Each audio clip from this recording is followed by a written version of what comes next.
Oi pessoal, saudações coloradas, sejam bem-vindos a mais um vídeo aqui do canal. Aqui um vídeo de atualização e um pré-jogo de Internacional em Novo Hamburgo. No estádio Beira-Rio, início às 9h30. Tá? Primeiro vamos falar um pouco sobre esse jogo.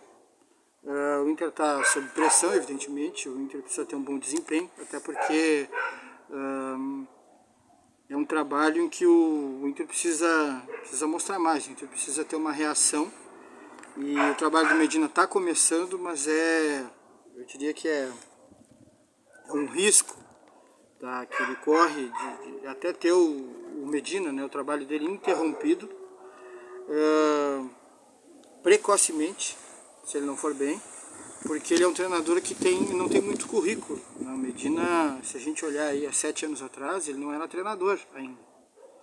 Ele estava talvez atuando na base e tal, mas a carreira dele é uma carreira de Nacional, do Uruguai, é uma carreira depois do Talheres, onde ele começou bem, começou com o pé direito, foi vitorioso, né, teve vamos dizer, números aí que impressionaram, inclusive, não só no Uruguai, mas na Argentina, né, com o Talheres, um clube que não é grande na Argentina, mas um clube de primeira divisão, chegar em decisão de Copa da Argentina, né, contra grandes clubes, contra o River, terminar no campeonato argentino de pontos corridos numa boa posição, na parte de cima da tabela, conseguindo vaga para Libertadores.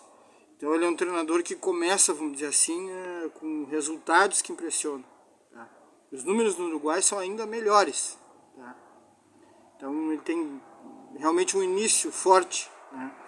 E creio que isso que fez com que a direção olhasse para esse treinador e visse, olha, tem um cara aí que está começando, não tem um grande currículo, tem alguns anos aí como treinador, mas são poucos anos. Ele é um cara aí de 5 ou 6 anos aí de carreira profissional, mas tem números que impressionam e joga de uma maneira que a gente gosta,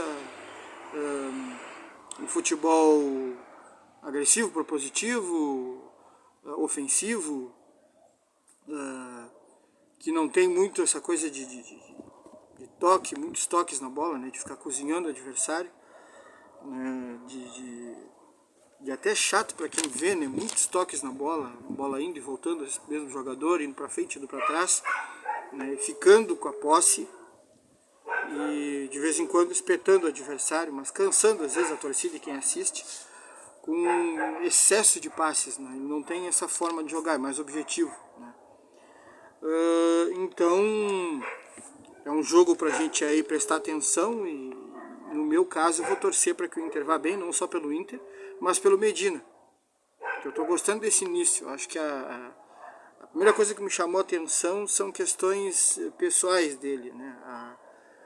A maneira como ele lida com o grupo e a maneira como ele gosta de trabalhar e treinar, né? Me pareceu um treinador sanguíneo, vamos dizer assim, com temperamento quente, que exige, cobra, tem energia e mantém isso. Tá? E evidentemente que ele quer fazer um trabalho aqui de um bom trabalho que vai colocar o nome dele em evidência. Tá? Então torço para que dê certo, até porque nesse jogo contra o Ipiranga, em que o Inter perdeu de 3-1 e fez um jogo ruim, né? Realmente o Inter atuou muito mal. O pessoal está falando que o Medina deu uma de professor Pardal, que ele complicou, que o treinador isso, treinador aquilo. Eu faço uma análise um pouco diferente, porque assim, ó, se tu perguntar para o David, vamos supor que tu está na posição de treinador, tá? Tu pergunta para o David se ele já fez falso 9, se ele já jogou assim, ele vai te dizer que sim. Ele fez isso no Fortaleza com o Rogério Ceni várias vezes.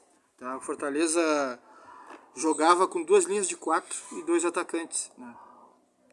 E nessas 2 linhas de 4 ele tinha 2 laterais, 2 zagueiros, o meio campo com 2 jogadores centralizados, um meia direita que era o Marcinho, muitas vezes ele usava o Marcinho, que é um velocista, ele é um atacante velocista que foi colocado para jogar de meia direita.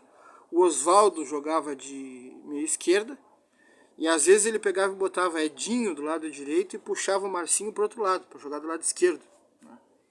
E jogava com Romarinho e David na frente. Eu vi essa escalação algumas vezes no Fortaleza.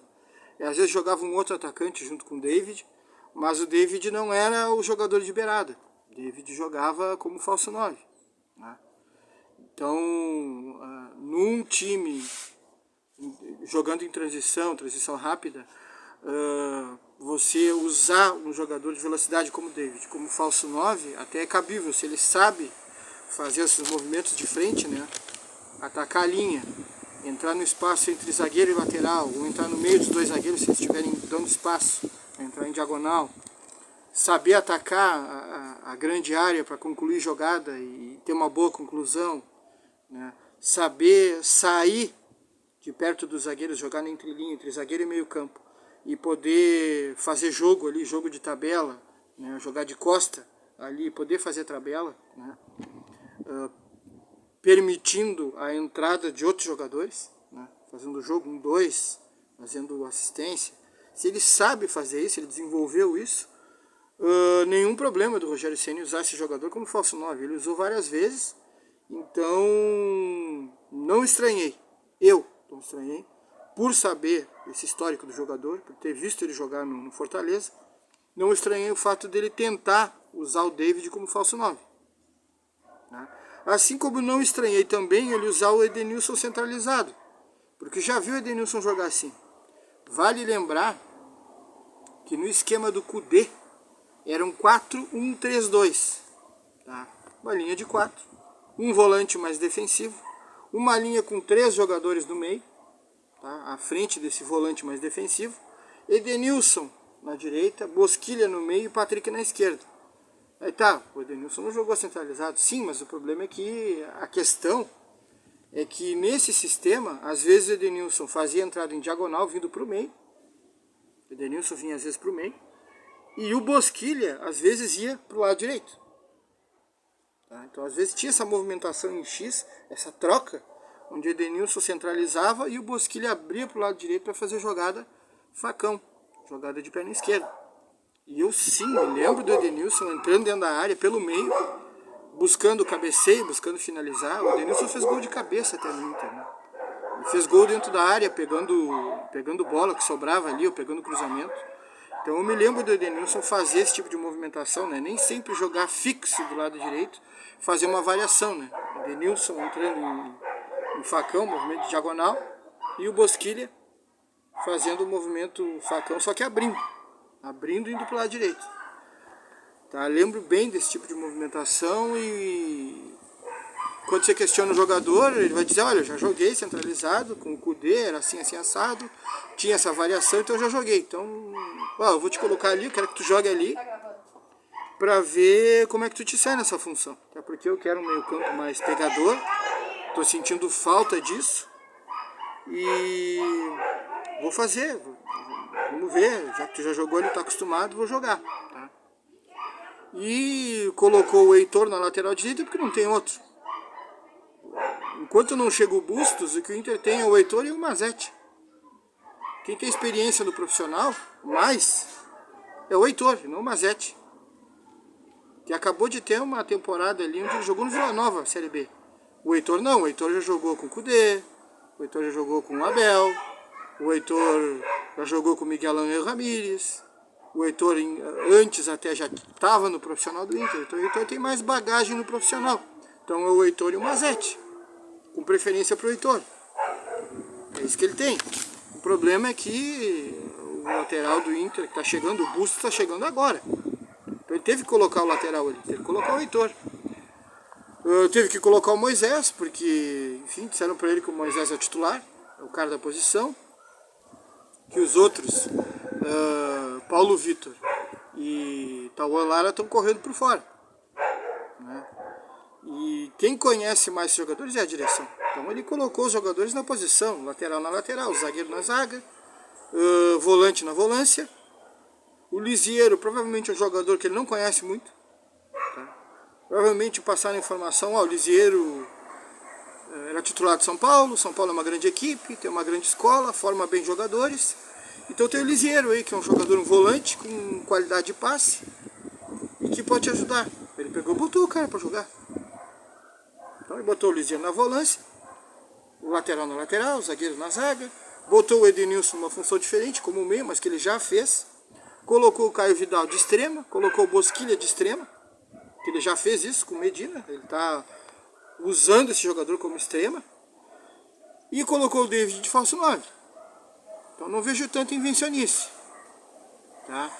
Mas o que eu coloco nessa questão assim, de responsabilidade para esse resultado ruim, esse jogo muito ruim, que poderia ter terminado, acho que uns 5-2 para o Ipiranga. Tá? Honestamente. Nesse jogo, a meu ver, eu coloco aí 60% de responsabilidade para a direção, uns 30% para os jogadores e 10% para o treinador. Tá? Que tentou fazer um sistema reforçando mais marcação do meio campo e colocou os jogadores mais rápidos na frente. Né? Coloco isso porque os jogadores jogaram muito mal. Tá? O treinador não vai prever que o Heitor vai fazer uma partida muito ruim. Não vai prever que o sistema defensivo do Inter vai ser uma peneira. Que a zaga do Inter vai jogar mal, que os dois volantes vão jogar mal. Não vai prever isso. Então, para mim, eu faço essa distribuição. Ou seja, eu alivio um pouco mais a carga de responsabilidade no Medina. Coloco mais peso nos jogadores e mais peso ainda na direção. Porque a direção sabe como é que é o Heitor. Sabe como é que é o Moisés. Ou deveria saber. A direção sabe que o Dourado não te dá tanta intensidade, que ele não é rápido. A direção sabe que se ele tiver alguma limitação ali por causa daquele joelho e não pode dar tanta intensidade por causa disso, então tá aí, a direção sabe, já poderia ter providenciado. Né? Os pontas que o Medina precisa, porque ele joga com pontas, está aí, está querendo contratar e não contrata. A média de tempo que a direção leva está em torno de 2 meses para trazer um jogador. Tá? Vocês não, o público não, pode não saber, mas o David antes do Natal ele já estava ali, já tinha o início das tratativas para tentar trazer o David para o Inter. O Bustos, quanto tempo que vocês escutam falar em Bustos para o Internacional? Tá? Quanto tempo que se fala Gustavo Assunção? Tá, então, são tratativas que começam, que demoram. O Inter tem dificuldade de fechar. A ida do Nicão para o São Paulo é por demora, embromação. Como é que o São Paulo atravessou, chegou depois e fechou rápido com o jogador? Como é que é isso? Tá, então, creio que essa questão de trazer as peças necessárias, de reforçar o grupo, isso cabe à direção, isso aí não é muito do Medina, né? E também jogar tão mal assim, né? Coloco na conta dos jogadores, né? Boto uma responsabilidade nele por demorar para fazer algumas mexidas, por de repente pensar, gostaria mais de ver de novo Wesley Moraes, que ele é da posição, e me parece que esse jogador vai dar muito certo, tá? Ele vai ajudar muito esse jogador com as qualidades que eu vi, pelo menos no primeiro jogo, né, de proteger a bola, de fazer parede, de dar assistência, de preocupar uma zaga, porque ele é muito alto, ele é forte também, né, de qualidade no jogo aéreo. Então me chamou muito a atenção. Eu acho que esse jogador tem que utilizar ele para ele pegar esse ritmo. Me parece que o problema dele não é condicionamento físico, atlético, resistência, não é isso. Me parece que nesse sentido ele já vem trabalhando há um bom tempo. Ou seja, ele é um cara que lá na Europa ele estava trabalhando. Ele é um cara que voltou em março de 2021, voltou de uma lesão longa, tá? Longa, 400 dias sem jogar. E aí ele volta em março, mas ele está trabalhando desde março. E não vinha jogando no Clube Brugge, foi pouco utilizado, mas jogou algumas partidas no time de cima desse clube belga. Então é um jogador que provavelmente ele chegou num estado físico, atlético, não muito ruim. Tá? É provável que a questão desse jogador seja mais uma questão de jogo mesmo, de mecânica de jogo, né? De recuperar uma questão técnica, quem sabe. Então, vejo dessa forma, tá? E respeito a opinião de outros que ficaram malhando o Cacique. Eu torço para que dê certo. Acho que ele é um treinador que tem um bom início, gosto de algumas coisas que ele está fazendo, e ele vai precisar se recuperar logo, porque para um cara que não tem tanto currículo, ter problema no gauchão é queda, quase certo que é queda, tá? E então é isso, pro pré-jogo vamos olhar aqui as escalações prováveis, tá? No Inter, Daniel Mercado na lateral direita, Bruno Mendes, Vitor Cuesta e Moisés na lateral esquerda. De novo. Liseiro, Edenilson, Bosquilha, Liseiro, Edenilson, Tyson, fechando o meio, na frente, Bosquilha, David e Wesley Moraes. Colocando o Wesley Moraes aí na frente, tá? Vamos olhar aqui o Novo Hamburgo, Lucas, Léo, zagueiro Mikael, Isla, lateral esquerdo Igor, no meio Caio César, Felipe Guedes, Michel, na frente Bustamante, Alemão e Jefinho. Tá? Técnico Benhur Pereira, conhecido aí de gauchão. Início às 9h30, tá? Depois a gente vai fazer pós-jogo. E por enquanto é isso, o pessoal dá like e compartilha, considera a possibilidade de se inscrever no canal, tá? Até o próximo vídeo, e é isso aí, obrigado.